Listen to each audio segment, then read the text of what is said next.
मोदी जिंदाबाद, मलक खड़क जिंदाबाद, मलक खड़क जिंदाबाद, मोदी जिंदाबाद, मोदी जिंदाबाद। এই বৈধ ভোটারের নাম বাদ দেওয়া হচ্ছে কেন? মোদি তুমি জবাব দাও। বৈধ ভোটারের নাম বাদ দেওয়া হচ্ছে কেন? মোদি তুমি জবাব দাও। এই জবাব তোমায় দিতে হবে। এই গ্যাসের দাম বাড়লো কেন? মোদি তুমি জবাব দাও। এই এসআর প্রক্রিয়ার মাধ্যমে বৈধ ভোটারের নাম বাদ দেওয়া হচ্ছে কেন? মোদি তুমি জবাব দাও। এই বাংলার আবাস যোজনার টাকা বন্ধ কেন? মোদি তুমি জবাব দাও। 100 দিনের টাকার বন্ধ কেন? মোদি তুমি জবাব দাও। বিজেপি হটাও, বিজেপি হটাও, বিজেপি হটাও। এই বিজেপি ওয়াক্তু, এই বিজেপি ওয়াক্তু, এই বিজেপি ওয়াক্তু, এই বিজেপি ওয়াক্তু। মোদি হটাও, মোদি হটাও, মোদি হটাও, বিজেপি হটাও, বিজেপি হটাও।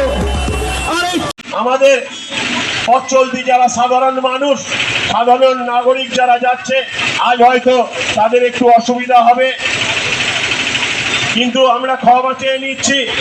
আজকে আমাদের এই বাধ্যভাবে আমাদের আজকের যে এই বাড়িতে আজকে বলবো, অথবা কেউ আগে যাবেন না, আমি সকলের উদ্দেশ্যে একটাই বার্তা, অথবা কেউ সুব্রত মাঝি বাচ্চুদাকে অসংখ্য ধন্যবাদ আজকে আমাদের এই বাইক র্যালিতে অংশগ্রহণ করার জন্য। যতই করো হামলা আবার জিতবে বাংলা, আমাদের সেনাপতি অভিষেক বন্দ্যোপাধ্যায় যে স্লোগান দিয়েছিলেন, আজকে বাইক র্যালির মাধ্যমে আর সেই স্লোগানের মাধ্যমে আসানসোলের আপামর জনগণ এই মিছিলের সামিল হবে। ছাত্র যুব ডাকা মিছিল, প্রায় 2 থেকে 2,500 লোকের সমাগম হবে। চিৎকার থেকে শুরু হবে আর ট্রাফিকের শেষ হবে।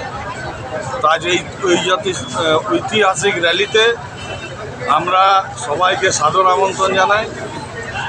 কেন মানুষ যে পরিবর্তন যাত্রা দেখল, তাতে কোথাও কোনো রোগ নেই, ফাঁকা চেয়ার।